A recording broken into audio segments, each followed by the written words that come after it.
అదే RTV app వార్తల్ని క్షణాల్లో చదివే అవకాశం ఉంటుంది. ఒక న్యూస్ పేపర్, ఒక టెలివిజన్ ఛానల్ మీ చేతుల్లో ఎప్పుడూ ఉంటాయి. ముందుగా 50 మంది భక్తాగ్రహులందరికీ కూడా రాబో వరలక్ష్మీదేవి యొక్క వ్రత శుభాకాంక్షలు తెలియజేసుకుంటున్నాము. మనము ఈ వరలక్ష్మి వ్రతాన్ని ప్రతి సంవత్సరము కూడా భక్తి ప్రవక్తలతో శ్రావణ మాస పౌర్ణమికి ముందుగా వచ్చేటువంటి శుక్రవారం నాడు ఆచరించుకుంటూ ఉంటామన్నమాట. చారుమతి అయినటువంటి ఒక పుణ్య స్త్రీకి స్వప్నంలో లక్ష్మీదేవి ప్రత్యక్షమయ్యి, ఓ చారుమతి, పౌర్ణమికి ముందుగా వచ్చేటువంటి శుక్రవారం నాడు నన్ను ఆరాధిస్తే సకల జనులకి కూడా సిరి సంపదలు, భోగభాగ్యములు, అష్టైశ్వర్యములు ప్రసాదిస్తాను అని చెప్పేసి తనంతట తానే చెప్పగా ఆమె ఆ యొక్క విషయాన్ని తన పెనిమిటికి, తన అత్త మామలకి కూడా తెలిపి వాళ్ళ యొక్క అనుమతితో ఆ గ్రామస్తులందరూ కూడా కలుసుకొని ఈ శ్రావణ మాసము ముందుగా వచ్చేటువంటి శుక్రవారం నాడు తన గృహమునందు శ్రీ లక్ష్మీదేవి యొక్క ప్రతిమను, ఆమెకు చిత్రపటాన్ని ధరింపజేసుకొని ఆమెకు యథావిధిగా షోడశ ఉపచారాలతో పూజ చేసుకొని ఆమె యొక్క 9 తోరణాలు కలిగినటువంటి ఆ యొక్క రక్షాబంధనాన్ని, ఆ యొక్క తోరణాన్ని ఆమె వామహస్తానికి చక్కగా కుడి చేతికి కూడా ధరింపజేసుకొని ఆ తదుపరి ఆ తల్లి యొక్క దీవెనలతో వారు ముమ్మారు ప్రదక్షిణ చేసుకోగా వారి శరీరం అంతా కూడా అనేక రకమైనటువంటి 7 వారముల నగలతో విరాజిల్లటం వారు గమనించారు. అది మొదలుకొని ఆ సంవత్సరంతో పాటుగా ప్రతి సంవత్సరము కూడా వాళ్ళు ఆ పూజ ఆచరింపజేసుకుంటూ ఆ యొక్క పూజా ఫలితాన్ని పక్క గ్రామానికి, ఆ గ్రామానికి అందరికీ అందజేస్తూ రావడంతో కాలగమనంలో ఈ రోజు ఇది దేశవ్యాప్తంగా జరుగుతున్న ఒక పెద్ద పండుగగా కూడా మనకి పరిడవిల్లింది. కనుక రేపటి రోజున అనగా శ్రావణ మాసంకి ముందుగా వచ్చేటువంటి శుక్రవారం ఏదైతే ఉందో ఆ రోజున ప్రతి ఒక్కరూ కూడా చక్కగా పుణ్యస్త్రీలు పుణ్యస్థానాలు ఆచరింపచేసి వారి గృహములో ఎక్కడైతే వరలక్ష్మీదేవి వ్రతము నిలబలుచుకున్నారో ఆ స్థలాన్ని గోమయముతో, ఆవు పేడతో అలికి దానికి పైన 8 రేకులు గల్లా అష్టదశ పద్మాన్ని లిఖింపజేసి దాని పసుపు కుంకుమతో అలంకరింపజేసి దానిపైన ఒక మండపాన్ని ఏర్పరిచి దానిపైన ఒక వస్త్రాన్ని పరిచి దానిపైన బియ్యాన్ని పోసి దాని కలశం ఏర్పరచుకొని అమ్మవారి యొక్క ప్రతిమను ఏర్పరచుకొని భక్తి ప్రపత్తులతో అమ్మవారిని పూజించుకోవాలి. అమ్మవారికి ఇష్టమైనటువంటి ఎన్నో మహానైవేద్యాలు తయారు చేసుకొని అమ్మవారి నైవేద్యంగా పెట్టుకోవచ్చు. ముఖ్యంగా ఆమెకు ముడి శనగలతో అమ్మవారికి నైవేద్యం పెట్టుకుంటే ఆ తల్లి ఎంతో ప్రీతి చెందుతుంది. సాయంత్రం మోయనకు వచ్చినటువంటి ఆ సువాసన అందరికీ కూడా ఆ యొక్క శనగలని అందరికీ కూడా దక్షిణ తాంబూలంతో పాటుగా ఆమె సమర్పించుకోవటం, వాళ్ళ చేత అక్షంతలు వేయించుకోవడం కూడా చాలా విశేషంగా చెప్పబడుతుంది.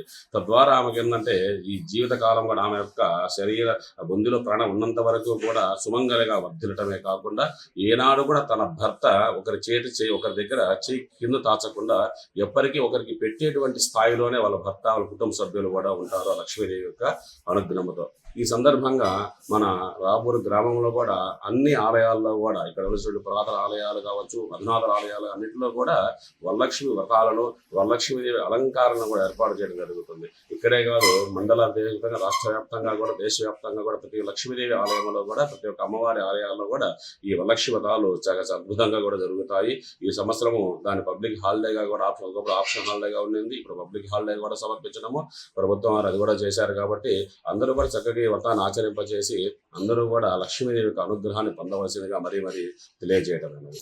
నాకు ఊహ తెలిసినప్పటి నుంచి వరలక్ష్మి వ్రతం అనేది చేసుకుంటున్నాము. చేసుకునేందువల్ల ఎంత లాభం అనేది మాకు బాగా ప్రత్యక్షంగా తెలుసు కాబట్టి వరలక్ష్మి వ్రతాన్ని చేసుకుంటున్నాం. వరలక్ష్మి వ్రతం అంటే వరములు ఇచ్చే తల్లి కాబట్టి ఆమె వరలక్ష్మీదేవి అంటారు. మనం ఏ వరం కోరుకున్నా మనస్ఫూర్తిగా కానీ ఆమె పూర్తిగా చేసి వరలక్ష్మి వ్రతం నోచుకున్న వాళ్ళకి వాళ్ళు అనుకున్న ఫలము ప్రతిఫలంగా తప్పకుండా నెరవేరుతుంది. ఇందుకు తార్కాణంగా 5 కథలు ఉన్నాయి, కానీ నేను మీకు 1-2 కథలు చెప్తాను.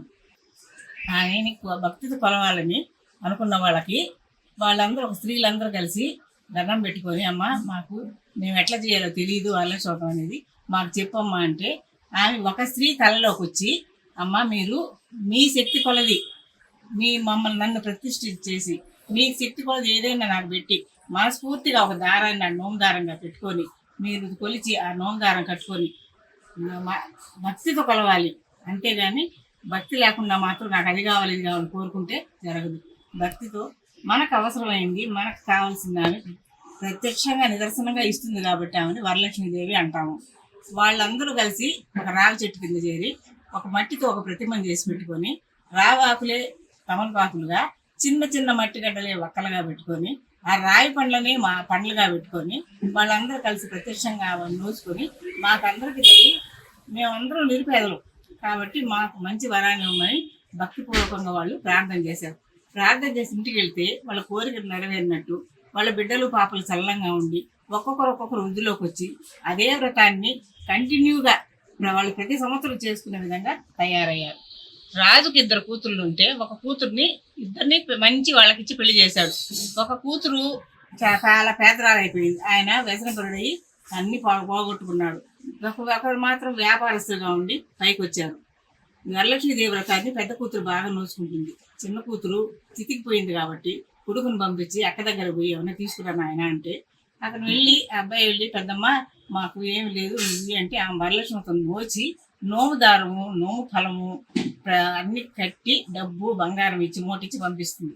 దారిలో వస్తుంటే ఆమె వరలక్ష్మీదేవిని నమ్మనందున అతను వ్యసనపరుడై వరలక్ష్మీదేవిని నమ్మనందున ఆ దొంగలు వచ్చి కొడుకుని నిద్రపోయే అబ్బాయి దగ్గర నుంచి లాక్కెళ్ళిపోతారు. మళ్ళా ఇంటికి వస్తే మరి అన్ని పోగొట్టుకొచ్చావు కదా మళ్ళా వెళ్ళి పెద్దమ్మ దగ్గర అంటే ఆమె మళ్ళా వెళ్తాడు. మళ్ళా వెళ్ళి పెద్దమ్మ ఇట్లా దొంగలు దోసుకోపోయారు పెద్దమ్మ అంటే నాయన మళ్ళా చేయిస్తాను మళ్ళా వ్రతం నోమి అన్ని ఫలము డబ్బులు అన్నీ ఇచ్చి నోదారాలు ఇచ్చి పంపిస్తుంది. అతను ఎంతవరకు నమ్మడు అంతవరకు వాళ్ళకి ఆ ఫలం అనేది అందదు. దగ్గర నిద్రపోతా ఉంటే కోతులు వచ్చి ఆ మూటలు తీసి బావిలో వేసేస్తాయి. మళ్ళా 3వసారి వెళ్తాడు.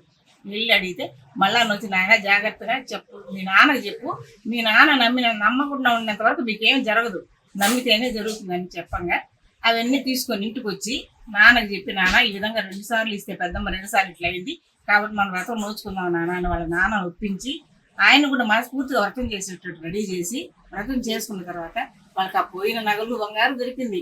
దొంగలు తీసుకెళ్ళి దొరికింది. వాళ్ళు మంచి వృద్ధిలోకి వచ్చారు. ఇలాగే ఇంకొక కథ కూడా ఉంది.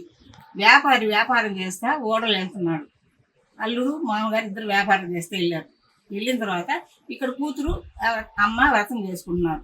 వ్యాపారం చేసి అల్లుడు వస్తూ ఉండి అల్లుడు వచ్చేసాడు. 1 నెల అయింది వాళ్ళు వ్యాపారానికి వెళ్ళిపోయి వ్యాపారం చేసుకొని మామ అల్లుడు ఇద్దరు వస్తున్నారు. వ్రతం చేస్తా కూతురు మా ఆయన వస్తున్నాడని సగం వ్రతంలో చేసి వెళ్ళిపోయింది. వెళ్ళిపోగానే ఓడ మునిగిపోయింది. వాళ్ళ అమ్మ ఏమి ఇంతసేపు రాలేదు కూతురు అనుకో చూస్తే ఓడ మునిగిపోయిందమ్మా అని చెప్తారు. అప్పుడు అమ్మ నువ్వు వ్రతం పూర్తిగా చేయలేదు కాబట్టి జరిగింది ఇట్లా అని మళ్ళీ తీసుకొచ్చి కూతురుని వ్రతం చేసి ఆ వ్రతం వాళ్ళ ఫలితాన్ని అనుభవించేటట్టు చేసి దారం కట్టిస్తే ఆ ఓడలో మునిగిపోయిన వాళ్ళు కూడా పైకి వచ్చి తీసుకొచ్చి మంచి వ్యాపారం జరిగింది మనకి మంచి లాభాలు వచ్చాయని సంతోషంగా ఇంటికి వచ్చారు. ఇలాగా ప్రత్యక్ష కథనాలు ఎన్నో ఉన్నాయి ఆ గురించి. కాబట్టి మీరు అందరూ కూడా వరలక్ష్మి వ్రతాన్ని నోచుకోవాలి. వరములు ఇచ్చే తల్లి కాబట్టి వరలక్ష్మి అంటారు ఆమెని. అందరూ మనస్ఫూర్తిగా నోచుకోవచ్చు. ఒకరు నోచుకోవచ్చు ఒకరు నోచుకోవద్దని లేదు. అందరూ నోచుకోవచ్చు కాబట్టి ప్రతి ఒక్కరూ నోచుకొని ఆ ప్రతిఫలాన్ని అనుభవించాల్సిగా కోరుతున్నాను. వరలక్ష్మీదేవి పూజ ఎలా చేయాలంటే మనం నిద్రలేయంగానే తలార స్నానం చేసి ఉతికిన బట్టలు మన కొత్త బట్టలే కావాలని లేదు ఉతికిన బట్టలు కట్టుకొని వరలక్ష్మీదేవి ప్రతిమను తయారు చేసుకొని ఒక మండపం ఏర్పరిచి కొత్త వస్త్రాలను ఒక పీట మీద పరిచి ఆ మండపం కింద వరలక్ష్మీదేవి ప్రతిమను ఉంచుకొని మనము 9 రకాల పలహారాలు పెట్టుకొని 9 రకాల తమలపాకులు వక్కలు అన్ని 9 లెక్కన పెట్టుకొని 9 రకాల పండ్లు 9 రకాల వరకు ఫలాలు అంటే మనం చేసే లడ్డు అట్లాంటి తినుబండారాలు 9 రకాలు 9 రకాలుగా చేసుకొని పండ్లు 9 రకాలు పెట్టి అన్ని పెట్టుకోవాలి. అన్ని పెట్టిన తర్వాత నోము దారాలు పెట్టుకోవాలి. ఆమెకు పొంగల్ తయారు చేసుకోవాలి. వడపప్పు పానకం తయారు చేసి పెట్టుకోవాలి. స్వామిని పిలిచి వ్రత కథనం ప్రకారం ఆయన పూజ చేసే విధానాన్ని వినాయకుడిని ముందుగా ఏర్పరచుకోవాలి. వినాయకుని పూజ జరపాలి. ఆయన ముందు మనకి విఘ్నాలు లేకుండా చేయాలంటేనే వినాయకుడు కాబట్టి ముందు వినాయకుడి ప్రతిమను ఏర్పరిచి ఆయనకి పూజ చేసిన తర్వాత వరలక్ష్మీదేవికి వ్రతానికి పూజారి మనకు పూజ చేస్తాడు. ఆయన మంత్రాలతో పూజ చేసిన తర్వాత పూజ అయిన తర్వాత అందరూ వ్రతాన్ని అనిపించడానికి అందరికీ తాంబూల వాయనాలు ప్రతి ఒక్క స్త్రీకి తాంబూల వాయనాలు ఇవ్వాలి. అలా ఇచ్చినప్పుడు ఫలితం దొరుకుతుంది. స్వామిని కూడా మనము ఆయనకి దక్షిణ తాంబూలాలు ఇచ్చి మనం ఆయన్ని సంతృప్తి పరచాలి. బ్రాహ్మణుడు సంతృప్తి పడ్డా స్త్రీలు సంతృప్తి పడ్డా కూడా వాళ్ళకి ప్రతిఫలం అనేది దక్కుతుంది. కాబట్టి ఈ విధంగా ప్రతిఫలం చేసుకొని పూజ అయిన తర్వాత విధిగా పూజ చేసిన వాళ్ళు ప్రసాదం స్వీకరించాలి. ప్రసాదం స్వీకరించకుండా కూడా ఇంటికి వెళ్ళకూడదు. ఇది వ్రత నియమం.